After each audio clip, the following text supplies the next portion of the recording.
The Strange Dr. Weird.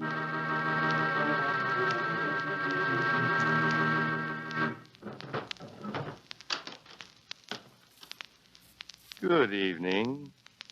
Come in, won't you? You seem a bit nervous.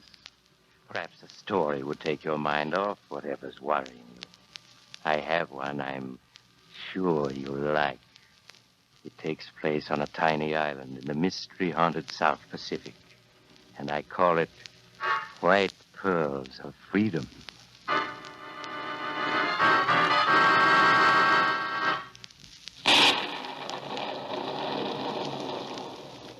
And now for my story, White Pearls of Terror. In the small harbor of the tiny island of Barota, a barren, desolate bit of coral lost in the South Pacific, a dilapidated pearling boat rides at anchor. In a trading shack of corrugated iron on the shore, two burly, bearded white men watch a half-breed merchant gather together supplies, listening as they wait to the monotonous beating of a native drum in the darkness outside. For Pete's sake, Wong, what's that infernal racket anyway? Honored father sacrifices chicken to turn away anger of the storm god, Captain Blake. Well, tell him to stop it. It's getting on my nerves. Take it easy, Blake. We'll be gone in a few minutes. The glass is falling fast, and there is a storm coming up. We're in the typhoon season now, you know. And I'll be plenty glad to see the last of this rotten speck of coral, believe me. Even though we're leaving with empty pockets, we can't go too soon. Wong, sorry you'll find no pearls. Another year better, maybe. Here are supplies. $11, please. All right, pay him, Phelps. In a moment. Wong, why do you and your father live all alone here on Barota? Don't you ever find it lonely? Wong, an honored father, never lonely, Mr. Phelps. You know, Wong, in Tahiti, I met a native who knew you.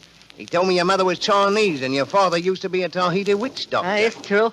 You pay now, please? He told me something else, too.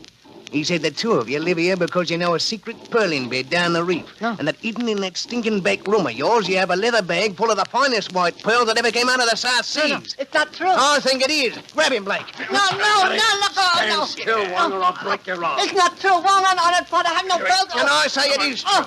And so we're not leaving Barota with empty hands. Before we leave, Wong, you're going to tell us where you keep those pretty white pearls.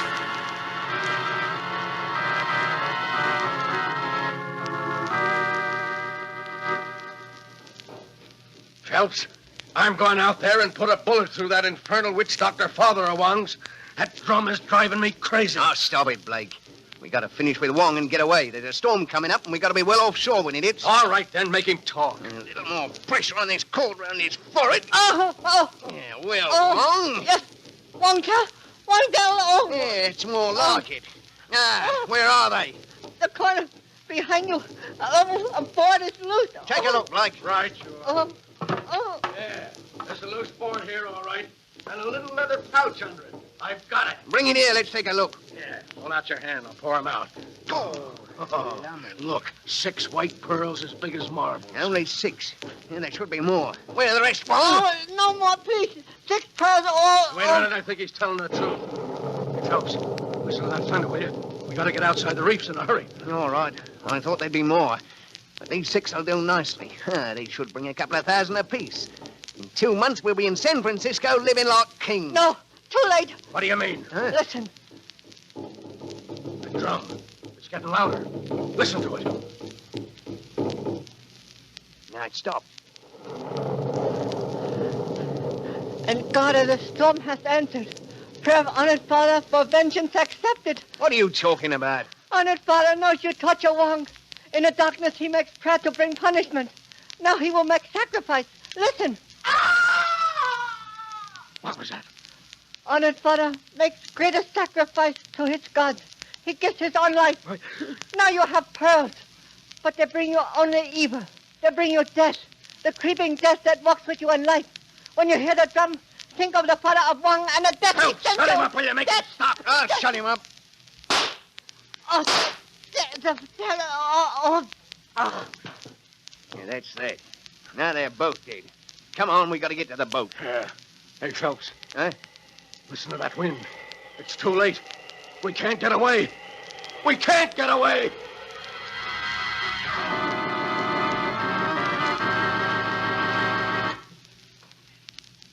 Our story will continue in a moment. But first, is there a doctor in the house? Young man, I am a doctor. Oh, so you are Dr. Weird, after a fashion. But can you handle this case? Well, I cure all cases. Permanently. Well, here are the facts. The patient is seen frequently in business offices, on street corners, everywhere. His clothes are always neat, impeccably stylish, yet something about him just isn't right. Brief diagnosis shows he's in perfect shape, except for his hat. Gentlemen, this may be your case. Too often, a poorly made, shapeless hat can spoil your whole appearance. Don't take chances. Choose a smart, up-to-the-minute Adam. They're correctly shaped and styled and made of the finest all-fur felt. No wonder men who are tops in the business, sport, and entertainment world wear an Adam. For Adam is tops in hats. So stop in at any Adam store or authorized dealer. There are thousands from coast to coast, and set yourself up in a nice new Adam hat. Now, Dr. Weird. And now to continue my story, White Pearls of Terror. For 2 days, a typhoon raged over the tiny island of Barota, while Phelps and Blake cowered inside the trading shack that had belonged to the dead half-breed merchant Wong. The wind hurled their boat on the reefs and sank it, blew down most of the palm trees on the island, carried away the storehouse where Wong's provisions had been kept. When at last the wind died and the sun shone again, Blake and Phelps crawled out of the shack to stare dazedly at a scene of utter desolation. Phelps, look, the boat's gone. We're stranded here. I tell you, we're stranded here. Oh, stow it, Blake. There'll be a trading vessel along soon. Yeah, but suppose there isn't. We'll die here. The grub's all been washed away. The palm trees are down. We'll starve to death. It's the curse. The curse Wong's father put on us. We shouldn't have taken the pearls. We shouldn't have taken them. I said stow it. Suppose we have to stay here a few months. We got the shack for shelter, and we can live on shellfish. We still got the pearls. When we do get away, we'll live like kings. We'll never get away. We're going to die here. All during the storm, I heard that drum beating, the witch doctor's drum, telling us we're going to die here. Take a grip on yourself, will you? Wong's dead, and the old witch doctor's dead, too. Their bodies are gone. The sharks have finished them by now. When we're rescued, we only have to say they were killed in a storm, and we'll be in the clear. We'll be all right. No, the drum. I heard it beating. We'll never get away. We're going to die. This'll shut you up. Oh, yeah. I say we're going to be all right.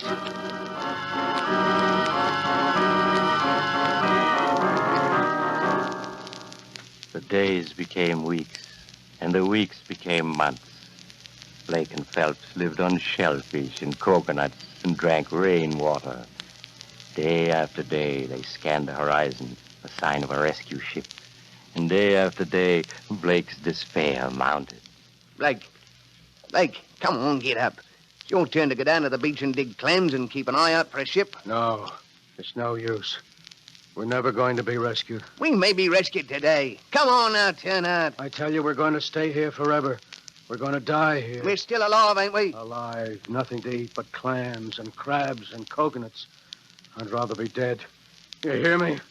I'd rather be dead. I tell you, we're going to be rescued. Maybe today, maybe tomorrow. Listen. Did you hear that? No, I didn't hear anything. There it goes again. Don't you understand? It's a ship. We're as good as rescued right now. I didn't hear anything except the drum. The old witch doctor's drum. It's beating again, just like it did that night. Blake, get hold of yourself. Come on. I'll prove that was a ship we heard. Here, come on down to the shore. The drum. I can hear the drum. Look, Blake. A British gunboat off the reefs and a ship's boat heading for the shore. We're saved. No, it's too late. The drum. He said when we heard the drum to remember his vengeance, the creeping death. Blake, get hold of yourself, will you? They see us. They're calling us. Oh, we're saved. And we got the pearls. In a month, we'll be in San Francisco living like kings. No, it's too late. The drum is beating. It's bewitching the pearls. We haven't got any pearls anymore. They've stuck to your face now. Little round pearls, 2 of them, 3 of them. They're stuck to your face. No, I tell you, there's no drums beating. It's just your mind. It's a... There. Now you hear it too, don't you? No, but on your face. Two little white spots. Silvery white spots. Yes, they're the pearls that have been bewitched. The drum. You listen to it? Go on, Blank. Those silvery spots. The drum. It won't stop. Blank, we've been on this island almost a year. Living in that stinking little shack where Wong and his father lived. Eating out of their dishes. Sleeping in their blankets. It's louder and louder. Now I know why Wong and his father lived here all alone. They didn't want anyone to know. That's what the marks on our face mean. The creeping death. The drum. It says that we're never going to get away. That we're going to die here. Yes, you're right. We are going to die here someday. Because now nobody's ever going to take us off the island. Wong and his father were lepers. And now we're lepers too. Since we've been on this island, we've both become lepers.